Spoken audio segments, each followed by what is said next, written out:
On this week's episode of The Rutledge Perspective, I want to talk about persuasion versus power. And all of this came about because I listened to an interview, of course, an interview on NPR, Guy Raz's How I Built This. And it was an interview with Rashad Robinson, who is the president of the Color of Change. And I highly recommend this interview. It was just an excerpt from their summit that they did, the virtual summit for how I built this. But there was so much meat in this around social impact and change and leadership. And this particular issue around persuasion versus power really stuck out. And especially in the context of this week where social media went down, right? Facebook and Instagram went down, although people found other ways to connect.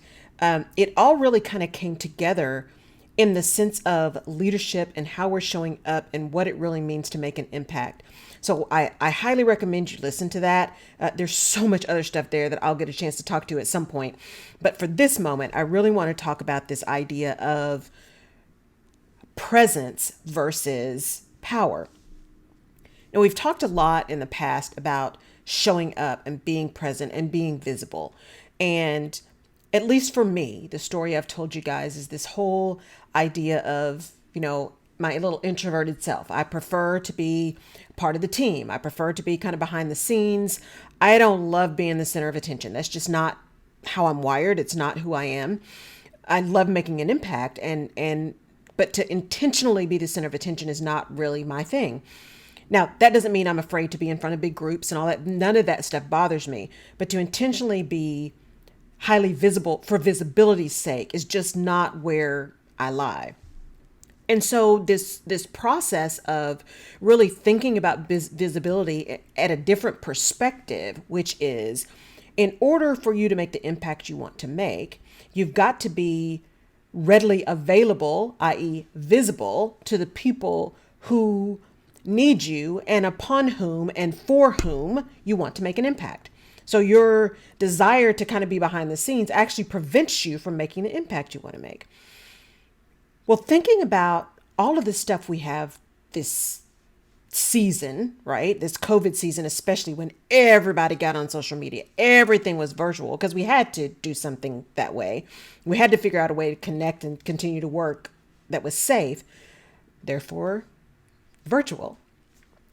And before that, when I think about having started my business, and even now, I still get so many things about you've got to post this many times on this platform. You got to be visible on this platform. And if you're not on TikTok, that's a problem. And if you're not on Instagram, it's a problem. If you're not on Pinterest, you got to be on everything all the time, all day. I mean, it is a full-time job to be as present as people tell you need to be present on all of this kind of stuff, right? On every platform. Now, the reality is you don't need to be that present on everything. You got to decide where you want to be and how you want to show up and where your clients are and all that good stuff. So don't believe the hype that you got to be everything to all people everywhere. Because when you do that, when you're trying to serve everybody, you service nobody. What was masterful about what Rashad Robinson said was we often mistake presence for power. And when he said that, it was just like a gut punch, right? Because we assume that if you're present everywhere, if everybody knows your name, then you have power.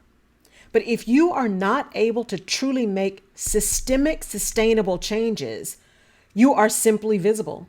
You are simply popular or everybody knows your name, but you don't have any power. And we mistake those things and kind of connect those things together. And I want to tie this for you to leadership and the leadership discussions we've been having as of late. Again, leadership being about behavior, not about position. If you think about those times when you've had to make systemic change in your role, I'm specifically thinking about in companies now, as opposed to entrepreneurs. Although entrepreneurs, those of you with big businesses and big teams, this is the same thing for you. When you've really had to make a systemic change, that process of change management, because it's hard for people to accept change. That process of change management, you've had to really, or to be successful, you should have taken the time to understand what the change is, why you're making the change, how it impacts people, establish the communication, all of these kind of things, because you want the change to be sustainable. What seems to be missing is a real tie around strategic action to that change. And Mr. Robinson talks about this a lot, about looking strategically at what's going to happen that actually changes systems, right? When you have the hands or the reins of the narrative in your hands, when you hold the reins of the narrative in your hands, that's power. That's power. Let's think about all the narratives we have going on right now. There's the narrative that got out really fast that there was all this voter fraud and that the election was stolen, right? That was a narrative that somebody grabbed onto, had the reins, and just started moving. And there was power in that narrative. There was an ability to influence, to persuade people. Persuasion is power, right? The same thing if you think about a lot of our social issues. Who gets out first? He who controls the narrative controls the minds of the people and tends to control momentum. And you need momentum kind of changes, as Mr. Robinson talks about. You do need momentum changes. But if you get stuck in kind of the momentum changes, you forget that in order to truly make sustainable changes, you've got to go after the systems that are in place that allow for the thing that's not acceptable anymore. In organizations, I think specifically around, you've got the tactical stuff around changing benefits and work from home or not work from home. But if we think deeper about that space of diversity, equity, and inclusion, with the I being the hard part, right? The diversity part is easy. You can just start hiring a bunch of people that don't look like you, don't talk like you, don't think like you. That's the easy part, right? The hard part is the inclusion part, because then you have to address all of that stuff that's here. All of that stuff that's in your heart, all that stuff that's in your mind, all that unconscious bias, all of that action that may or may not have any kind of grounding or foundation in actual fact, but it does impact the behavior that you exhibit towards people that are potentially quote unquote other, or at least different than you. And so if you look at that whole space of DE&I and you think about this idea of presence versus power, if you truly have presence, then you're able to get an organization that never goes to an HBCU to start going to an HBCU to recruit, a historically Black college and university. You may be able to get an organization to start doing panel interviews, to start having a broader base of people on the interview panels to be able to get a better understanding of the candidates. If you have a level of persuasion, you are able to make some of those changes in process that on the surface appear to have greater impact than they really do. Why? Because they haven't made sustainable, impactful changes in the structure of the system itself. The structure of the system being, who are we actually making an offer to? And not only who do we make an offer to, how does that offer compare to the offers we made to everyone else? How do we then onboard this person? How do we treat that person once they're here in terms of their development? A mentor we assign them to, projects we put them on, conversations we have with them about performance. How do we manage expectations for them that are not only not discriminatory, but aren't so exceptional because they are other, and potentially we aren't really persuaded at the deep level to make enough of a change to actually level the playing field and give everyone who is brought into our organization an opportunity to succeed, because we've gone through a process that we believe in. We've gone through a process that has increased our presence, but has not necessarily done enough systemic change to give us enough power, right? We can show up all the time. We can show up everywhere. We are in a world of influencers now. The people that have millions and millions and millions of followers, and they can influence people to buy the thing or to go to the thing, right? Or to do the thing. We can see all of that influence. But how much power do they have? Because what happens when all of a sudden the next shiny object comes, and so the thing they were endorsing is no longer the thing. It's somebody else's thing. All of that million folks, right, just kind of move over, because there's not really been a seeding of power that moves to structural change or environmental change, the way people really do absorb and think and believe and latch onto something. And in organizations, that means you're really trying to get away from the window dressing, right? The box checking, which those of us who are in the space, those of us who happen to be an other, get really tired of window dressing. And if you didn't know, we can always sniff it out as well. We know window dressing when we see it. What Mr. Robinson talks about is he calls it charitable solutions to social problems, right? It's that whole idea that getting at structural changes, the fact that every single person on the board is a white male, the fact that every time you try to promote a woman, there is a problem. Every time you have a performance discussion or a talent discussion, we talk about women from the standpoint of, oh, here's some things she needs to work on. But the men, we talk about, oh, that's just who they are. Those deep ingrained systems that are meant to be structurally sound. They're meant to be durable because that's where comfort is. And that's where people understand things work and how they work, right? And it's also protective of people who are in power at the moment.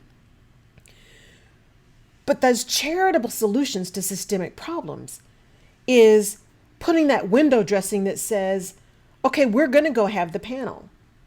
We're going to put somebody on a project, but every time we have a meeting, we're not really going to listen to what they say. You know, we're going to make sure that there's somebody else. Every time somebody applies, somebody else applies. I actually had that happen to my dad. Every time he applied for a role, they tried to make sure someone else who was in other applied at the same time. So since they didn't want to give my dad the role, they could say it wasn't discriminatory. Because see, we had another insert thing here that applied at the same time. But nobody's stupid, as they say, as old people say. Ain't nobody stupid. We see that and we see you, right? Those charitable solutions to big social problems, that's trying to get to, in some cases, people who are really heart-led, who just want to do something. But the problem is so big, we get overwhelmed. We don't know what to do. We don't know the first step to take. So we just want to do something to at least feel like we're doing something good and we're making an impact. As Mr. Robinson says, that's why you get people delivering water bottles to Flint and nobody's ever talking about fixing the actual problem, which is contaminated water. There aren't enough water bottles in the world to fix the problem. You got to go after the problem, right? It's root cause analysis. You got to fix the system. He also talks a lot about words. And you guys know who've been following me, words matter. You know, when we say things like, you know, it is really difficult to look at our demographics because women just don't get the same opportunities as men in these roles. As opposed to saying, when we put up a role, the roles we have are not made as accessible to women. Because when you say it the first way, women don't have, aren't put in these roles as often. What's wrong with the women that we're hiring? As opposed to, we have these roles and we very rarely fill them with women. What's wrong with the roles that we have? What's wrong with the process that gets us candidates? Yes, it's semantics, but words matter. Where is the emphasis? When I was thinking about this and thinking about this podcast, what came into my mind is we put the wrong emphasis on the incorrect syllable, right? We have emphasized the wrong thing. We have emphasized victimhood, right? It's the person who has been impacted. It's their problem. They're responsible for their own impact. They're responsible for the system that is impacting them, as opposed to the system itself being designed to not be inclusive. And as leaders, we have got to be much more focused on, do we have the ability to secure power to make systemic change for positive impact, as opposed to just having all of this presence. So everybody knows who we are. Everybody knows our name. People want to run up and get your autograph and take a selfie. That's beautiful. And that may stroke your ego. But does that in and of itself make for systemic change? Does that in and of itself make a critical impact that supports the change that needs to happen to make whatever impact you want to make on the organization, whether that is a demographic impact from a gender, a race, an ethnicity, whether that is an innovation impact where you are actually including people and giving them an opportunity to fail fast because you truly believe in innovation, right? And so your presence keeps saying, we want you to move fast. We want you to move fast. We want you to fail fast. But your power says, you know what? That team made a bad mistake. They didn't get there, but we are not going to fire them. In fact, we are going to give them a bonus because they took a risk. That's power. That's power. That is taking the persuasion that you have, the influence that you have, and translating it into action that makes a sustainable impact. By not only not firing that team that took a big risk but failed, by not firing them, but by actually supporting them, promoting them, giving them kudos, giving them a bonus or whatever it is, you are saying to everyone else, my actions are aligned with my words. I am using my influence and my presence to actually translate that into power to make systemic change. Presence is just presence. Presence is about visibility, but presence is not power. And change and impact happen when you are able to take power and make decisions and have people think differently and have people act differently. The presence begins to get you there, but that power is where you really begin to make the impact. And for those of you who have been listening to me, you know that it's about impact, right? And while we may have really good intentions, it's the impact that we make. Good intentions, bad impact. We really want to be present. We really want to be visible because a leadership book said leaders got to be visible. You got to be approachable. You got to make sure people can get in touch with you, and you can't have, closed doors all the time. You got to be available to people. Okay, that's great. But if you're available, but nothing happens, if you just listen and people talk and you just give lip service to that, yes, I hear you. That's great. Keep going. That's wonderful. And then you go off and keep doing the same thing. What kind of leader are you really showing them that you are? People will absolutely listen to what you say, but they will believe what you do. What are you doing to impact the organizations that you're in? What are you doing to impact the teams that you're on, the people that are around you, right? That presence that you have that you might not even know, because people are always watching. People are always watching. And so that ability to take your presence, to translate that presence into real influence, and that real influence into power that makes systemic change, that's what great leaders do. And great leaders understand when they have to lead from the front and when they have to step back and let somebody else take it forward. Because there's power in that too. There's power in being on the sidelines or being behind the scenes and giving the impetus and giving the push and giving the support to those who really need a little bit more encouragement around their own agency, around their own skill set and creativity and stick-to-itiveness and capability. There is power in being silent. There is power in not being the first name on the list and not being the person that speaks first. There is power in your presence if you use it as a platform to make systemic, structural change, to move things forward. I really encourage you this week to think about how you're showing up. And are you focused on being present all the time? And not present in terms of being engaged, but are you focused on just your presence? How many platforms you're on, all the stuff that you're doing? Or are you focused on impact? Are you focused on making a difference? Are you focused on being present so that those folks who need your impact can find you? Because just being present without an impact is just kind of showing up and doing more posts, and everybody can do that. But your power, your superpower, is being able to convert your presence into something that truly influences systemic change, whether that's your family, whether that's your organization, your team, your own business, whatever it is. Moving things forward strategically to tackle really big strategic problems in a way that is sustainable and impactful. And if we just think about that a little different, if we change our perspective from the presence itself to the power and the impact, I think it's going to be amazing what we can all achieve. Thank you for listening to the Rutledge Perspective this week. I highly encourage you to go find that interview with Rashad Robinson, again, the president of Color of Change, and it was this interview with Guy Raz on how I built this. So I encourage you to go listen to that. He has some masterful things around addressing societal problems and taking strategic action. It's just, it is really insightful. So I encourage you to go listen to that. Thank you so much for tuning in to the Rutledge Perspective. I truly appreciate it.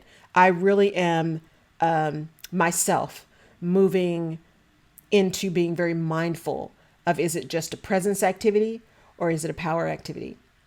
What is the impact I'm trying to make? And is that impact towards a root cause issue? Or is it just window dressing? Am I just trying to put lipstick on that pig? It's a really deep question, but I think one that if we can answer, it will just catapult us into a whole different stratosphere. Let me know what you think. I would love your comments. I would love you to pass this on. If it meant something to you, pass it on to someone else who you think could use it. Have a fantastic rest of your week. Thank you for tuning in, and we'll catch you on the next episode. Take care.